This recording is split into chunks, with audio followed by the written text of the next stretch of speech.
નમસ્કાર દોસ્તો, સુપરફાસ્ટ તાજા સમાચારમાં તમારું સ્વાગત છે। આજના તાજા અને સૌથી મોટા સમાચાર જાણીએ તે પહેલા ચેનલને જરૂર સબસ્ક્રાઇબ કરી લેજો। સૌથી પહેલા દોસ્તો આપણે વાત કરીએ તો ₹29 પ્રતિ કિલોના ભાવે મળશે ભારત ચોખા। આજકાલ મોંઘવારી આસમાને પહોંચી છે। સરકારે ચોખાના વધતા ભાવને કાબૂમાં લેવા માટે નવી યોજના બનાવી છે। તો સરકારે આવતા સપ્તાહથી સામાન્ય લોકોને ₹29 પ્રતિ કિલોના દરે ચોખા આપશે। તો તેનું નામ ભારત ચોખા રાખવામાં આવ્યું છે। તો સરકારે પહેલાથી જ દેશના લોકો માટે લોટ અને ચણાના સસ્તા ભાવે આપી રહી છે। તો ફૂડ વિભાગ અનુસાર ચોખાના ઊંચા ભાવને ચિંતાનો વિષય બન્યો છે। તો ભારત ચોખા પહેલેથી જ અપેક્ષા છે કે ચોખાના ભાવમાં ઘટાડો આવશે। બીજા સૌથી મોટા સમાચાર બજેટ અંગે સી.આર. પાટીલની પ્રતિક્રિયા। તો ગઈકાલે બજેટ રજૂ થયા બાદ બીજેપીના પ્રદેશ અધ્યક્ષ સી.આર. પાટીલે પ્રતિક્રિયા આપતા કહ્યું કે બજેટ સબકા સાથ સબકા વિકાસના સંકલ્પને વધારે મજબૂત બનાવવાનું બજેટ છે। તો વિકસિત ભારતના 4 સ્તંભ સમાન યુવાનો, મહિલાઓ અને ગરીબો અને અન્નદાતાશ્રીઓના સશક્તિકરણને લઈને કેન્દ્રમાં રાખીને આ બજેટ રજૂ કરવામાં આવ્યું છે। તો મોદી સાહેબના સૂત્ર જય જવાન, જય કિસાન, જય વિજ્ઞાનને સાકાર કરતા આ બજેટમાં રિસર્ચ અને ઇનોવેશન માટે 1 લાખ ફાળવવામાં આવ્યા છે। આગળ દોસ્તો વધુ એક સૌથી મોટા સમાચાર સામે આવે છે। બજેટમાં જણાવેલી લખપતિ દીદીની યોજના વિશે જાણીએ તો કેન્દ્રીય નાણામંત્રી નિર્મલા સીતારમણે ગઈકાલે વચગાળાના બજેટ 2024માં લખપતિ દીદી યોજનાની ઉલ્લેખ કર્યો હતો। તો આ યોજનાનો હેતુ દેશભરના ગામડાઓમાં 20 મિલિયન મહિલાઓના કૌશલ્ય વિકાસની તાલીમ આપવાનો છે। તો પીએમ મોદીએ ગયા વર્ષે સ્વતંત્રતા દિવસના અવસરે આની જાહેરાત કરી હતી। તો આ યોજના અંતર્ગત મહિલાઓને પ્લમ્બિંગ કામ, LED બલ્બનું ઉત્પાદન, ડ્રોન ચલાવવા અને રિપેરિંગ કામની તાલીમો આપવામાં આવશે। ત્યારબાદના બીજા સૌથી મોટા સમાચાર મળ્યા છે મલ્લિકાર્જુન ખડગેનું મોટું નિવેદન। તો આ બજેટમાં ગરીબ અને મધ્યમ વર્ગ માટે કંઈ જ નથી। તો વચગાળાના બજેટ ઉપર કોંગ્રેસના અધ્યક્ષ મલ્લિકાર્જુન ખડગેએ પ્રતિક્રિયા આપી છે।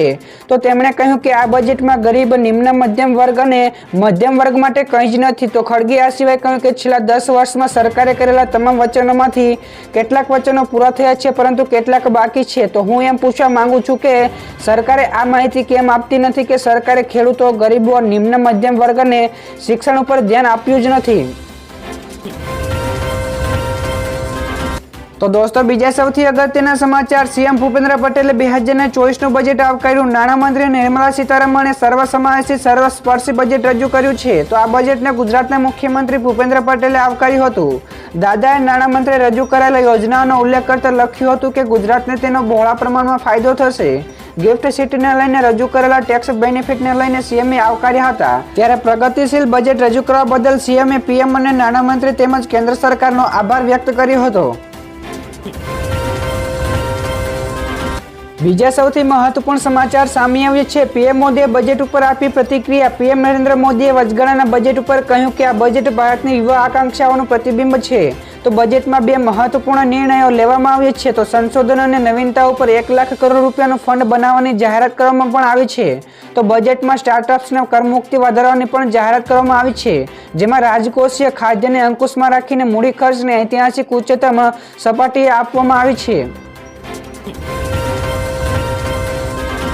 આગળ દોસ્તો વધુ એક સૌથી મોટા સમાચાર સામે આવ્યા છે। પેપર લીક રોકવા સરકાર એક્શન મોડમાં। દેશભરમાં પેપર લીક કૌભાંડના કારણે વિદ્યાર્થીઓ સતત પરેશાન છે, જેના પગલે હવે કેન્દ્ર સરકાર પેપર લીક રોકવા માટે એક બિલ લાવી રહી છે। તો આ બિલ સોમવારે લોકસભામાં રજૂ કરવામાં આવશે। તો આ બિલમાં કેન્દ્રીય એજન્સીઓ દ્વારા લેવામાં આવતી સ્પર્ધાત્મક પરીક્ષાઓ અને યુનિવર્સિટીઓની પરીક્ષાઓમાં સમાવેશ કરવામાં આવશે। તો બિલ હેઠળ દંડ અને જેલની પણ જોગવાઈઓ હશે। તો આ કાયદા હેઠળ કેન્દ્ર સરકાર ઉચ્ચ સ્તરીય રાષ્ટ્રીય ટેકનિકલ સમિતિની રચના કરશે। આગળના દોસ્તો સમાચારની આપણે વાત કરીએ તો 2024નું બજેટ ના મોંઘું ના સસ્તું, જાણો કેમ? તો આ વખતે બજેટમાં વસ્તુઓ અને સુવિધાઓના ભાવમાં કોઈ ફરક નહીં પડે। તો આનું કારણ એ છે કે જીએસટી દર સ્થિર છે। તો જીએસટીની બેઠકમાં જીએસટીનો દર નક્કી કરવામાં આવતો હોવાથી તે બજેટમાં અસરકારક નથી, પરંતુ એક્સાઇઝ ડ્યુટી અને કસ્ટમ ડ્યુટીના દરોમાં ફેરફારના કારણે બજેટ પછી ઘણી વસ્તુઓ સસ્તી અને મોંઘી થઈ જાય છે। પરંતુ આ વખતે વ્યાજ દરમાં કોઈ પણ પ્રકારનો ફેરફાર ન કરાતા કોઈ પણ માલ સામાનમાં સસ્તો કે મોંઘો થયો નથી। તો દોસ્તો આગળના બીજા સૌથી અગત્યના સમાચાર જોઈએ તો વચગાળાનું બજેટ વિભાગ મુજબ કેટલું ફાળવવામાં આવે તે અંગે જાણીએ તો સંરક્ષણ મંત્રાલયમાં રૂપિયા 6.2 લાખ કરોડ રૂપિયા, માર્ગ અને પરિવહન વિભાગમાં 2.78 લાખ કરોડ, રેલવે વિભાગમાં 2.55 લાખ કરોડ, ગ્રાહક બાબતોના વિભાગ માટે રૂપિયા 2.13 લાખ કરોડ, ગૃહ વિભાગ માટે 2.03 લાખ કરોડ, ગ્રામીણ વિકાસ માટે 1.77 લાખ કરોડ, રસાયણ અને ખાતર વિભાગ માટે 1.68 લાખ કરોડ, કૃષિ મંત્રાલય માટે 1.27 લાખ કરોડ રૂપિયા વચગાળાના બજેટમાં ફાળવવામાં આવ્યા છે. ત્યારબાદના બીજા મહત્વપૂર્ણ સમાચાર, રાજ્યમાં ઠંડીથી આંશિક રાહત. હાલ રાજ્યમાં ઠંડીથી આંશિક રાહત મળી રહી છે. તો રાજ્યના મોટાભાગના શહેરોમાં 15 ડિગ્રીની આસપાસ તાપમાન નોંધાઈ રહ્યું છે. તો હવામાન નિષ્ણાત અંબાલાલ પટેલે પણ આગાહી કરતા જણાવ્યું કે આગામી સમયમાં ડબલ ઋતુનો અનુભવ થશે. તો સવારે અને રાત્રે ઠંડીનો અને બપોરે ગરમીનો અનુભવ થશે. ત્યારબાદના દોસ્તો બીજા સૌથી મહત્વપૂર્ણ સમાચાર, જનધન ખાતામાં 2.7 લાખ કરોડ રૂપિયાની બચત થઈ. જ્યાં દર્શક મિત્રો નિર્મલા સીતારામણે કહ્યું કે જનધન ખાતામાં પૈસા જમા કરીને 2.7 લાખ કરોડ રૂપિયાની બચત થઈ છે. તો સરકારનું આર્થિક સંચાલન એટલું ઉચ્ચ સ્તરનું છે કે તેણે દેશને નવી દિશા અને નવી આશા આપી છે. તો મોદી સરકારે એવી વ્યવસ્થા કરી છે કે દેશના તમામ રાજ્યો અને વર્ગો દેશોની આર્થિક પ્રગતિનો સામૂહિક રીતે લાભ મેળવી શકે.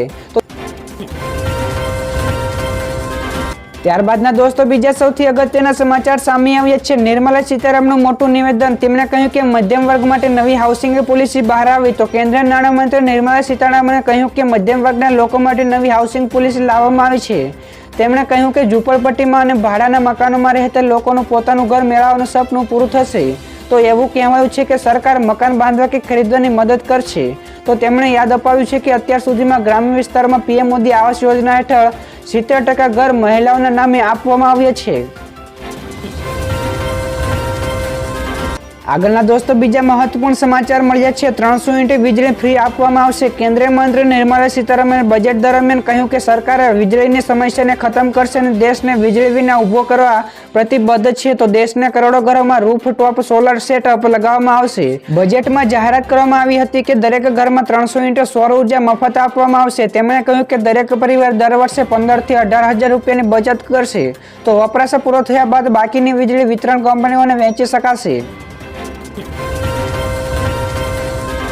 તો દોસ્તો બીજા સૌથી મોટા સમાચાર સામે આવ્યા છે. કચ્છમાં આઈટી વિભાગનું સર્ચ ઓપરેશન. કચ્છ જિલ્લામાં 20 થી વધુ સ્થળે આઈટી વિભાગના દરોડા પાડ્યા છે. તો મળતી માહિતી અનુસાર કચ્છ જિલ્લાના ગાંધીધામમાં 2 મોટા ઉદ્યોગપતિ બાબુભાઈ હુંબલ અને દિનેશ ગુપ્તાને ત્યાં આઈટીના દરોડા પાડ્યા છે.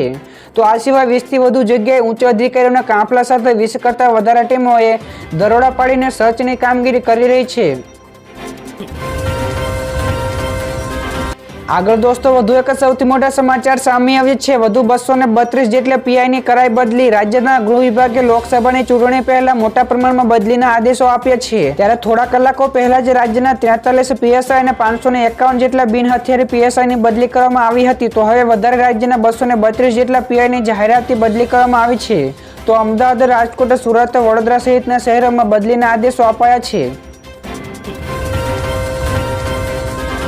ત્યારબાદ દોસ્તો આગળ શેર માર્કેટના સમાચાર પણ સામે આવે છે. તો ગઈકાલે ઘટાડા સાથે બંધ રહ્યું શેર બજાર. તો શેર બજારમાં ગઈકાલે સવારે તેજી જોવા મળી, પરંતુ જો કે અંતિમ બજેટમાં કોઈ પણ પ્રકારની મોટી જાહેરાત નહીં થતા ટ્રેન્ડિંગ સેશન્સના અંતે બજારમાં મોટો ઘટાડો થયો હતો.